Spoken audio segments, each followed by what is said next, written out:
Post just minutes ago, the president saying the U.S. military, quote, totally obliterated every military target in Iran's crown jewel, Kharg Island. The president just speaking. What did he say? Well, before we get to what he said, I do want to go to this breaking news because moments after he spoke, he talked about Kharg Island. And this is really a big deal. I mean, 90% of Iran's oil exports go through Kharg Island. There had been questions as to why the United States or Israel had not bombed Kharg Island, particularly given its economic strength for Iran. It is a place, it is kind of a sensitive area, and it's clearly something that the U.S. could have targeted. President Trump had been asked questions about this. He kind of evaded the answer earlier today. Now, here's what he said. Because there is so much oil infrastructure in this area, he specifically says, I have chosen not to wipe out the oil infrastructure on the island. However, should Iran or anyone else do anything to interfere with the free and safe passage of ships through the Strait of Hormuz, I will immediately reconsider this decision. There is a reason why this is so important. Earlier today, I was talking to White House officials. They said there was going to be actions as early as this weekend, as early as this evening,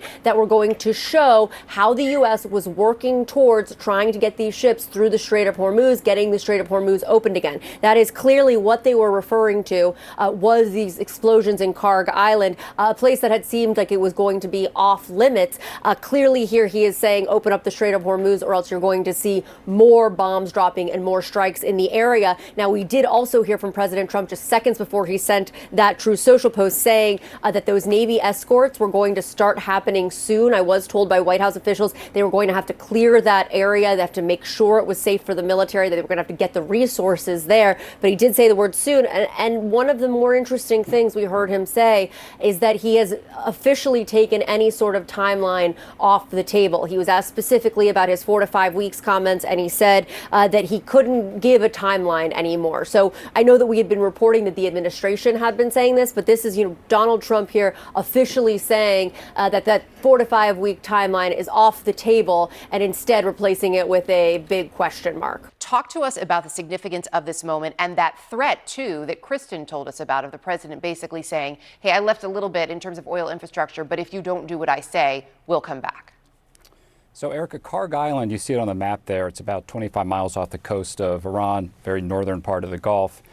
It is the valve for Iran's oil economy. And, of course, they're almost wholly dependent on their oil economy for their own government revenues. The Gulf is very shallow, and Kharg Island, that small island there, it's about 8 by 9 square miles. It has the deep water ports where tankers can pull in, get filled up, and then go through the Strait of Hormuz and onward to where they might be delivering their oil. Of course, Iranian oil is illicit oil. It's under U.S. sanctions. But that is basically, without those terminals and without that island being operational, Iran cannot export its oil. And that's why it's so significant. I take this as the U.S. saying, okay, you guys are trying to use this pressure point, which the new Supreme Leader declared it yesterday in the Strait of Hormuz. We have pressure points too on you. So, knock this off. That's what they're trying to say. Mm-hmm. But I also see, Erica, with the deployment of a U.S. Marine force, the possibility of more military operations on that island. I think that's highly risky. The Iranians can respond to that. But clearly, bottom line, this conflict is not coming to an end anytime soon. It was Certainly 4 to 6 weeks was said at the beginning. That's basically the CENTCOM plan. I think it might go on a little bit longer than that. And the president, as Kristen was just reporting, taking that off the table. When we look at this moment and the Kharg Island piece of it now that is being brought in, I mean, Brett walked us through the significance of this. Yeah. But the fact that, as he pointed out, we have potentially this unit of up to 2,500 Marines and sailors going in. They are also well-versed in combat operations. Yes. With all of this playing out tonight, is that how you would envision perhaps these forces being used, is perhaps needing to go to Kharg Island? Perhaps, but I'd be reluctant to put boots on the ground in this area for a number of reasons. The Iranians can come down and they can block the Strait of Hormuz. The Strait of Hormuz is a particularly unpleasant place to operate in any time of the year, particularly at night. Having been there during the Iranian hostage crisis on a nuclear aircraft carrier, it's a problem. And boots on the ground. I've been through this number of wars, served with a bunch of people who spent a fair amount of time in Hanoi as visitors under very unpleasant circumstances, and were great heroes. But if we start putting boots on the ground, how do we ensure that they're protected? How do we ensure that they get out if we have to? So that's the initial problem I see. It raises a lot of red flags for you. Oh, absolutely. And when we look at where things stand, Nazila, this moment, can you put in perspective to us? Brett laid out how significant it is from a military perspective, but Nazila, lay out for us what this actually means to Iran. Well, yeah. I think this is entering the war to a different level. This is going to be a new chapter in this war. Kharg Island is the main point where Iran is exporting its oil. And if they can't export oil, or if they lose control over the island, it's going to hurt the Revolutionary Guards Corps in a major way.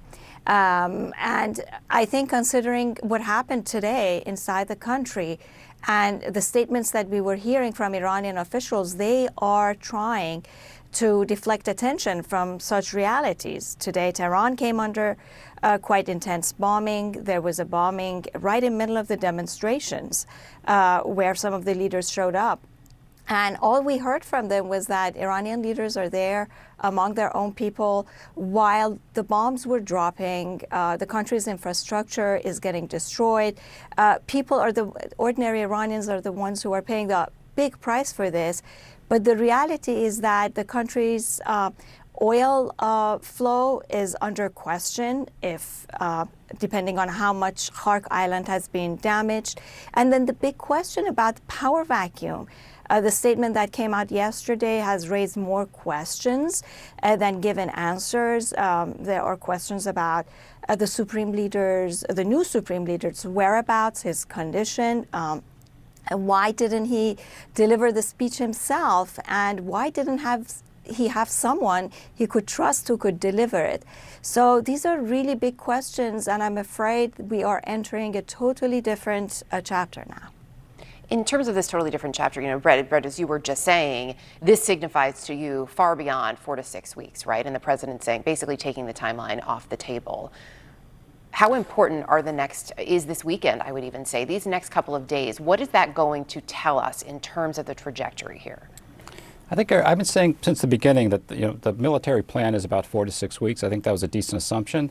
There was some thought earlier this week that given the economic pressure, perhaps President Trump would just declare victory and cut it short. I now think the way this is developing, that's actually not going to happen. And look, Iran decided to play this card of the Strait of Hormuz. And the Supreme Leader said we will use it as a pressure valve.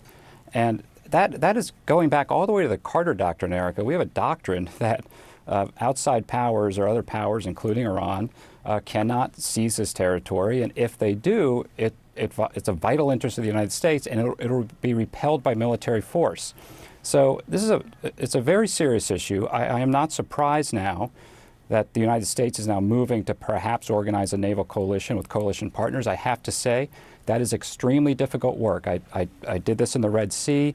We developed a coalition of almost 20 countries. The UK, Denmark were very effective there to try to open a passage called the Bab el-Mandeb Strait, which was under fire from Iranian weapons fired by a group in Yemen called the Houthis. But it's still hard work. Even with that coalition, shippers did not have the confidence to make that passage, just given the threats. So this is hard, difficult, tedious work. It'll take weeks. But I do think it's important to try to get control of this so that Iran cannot hold this pressure valve, as the new Supreme Leader declared it, assuming it was him yesterday. It's very important. So bottom line, this is not ending anytime soon. I just go back to my first point.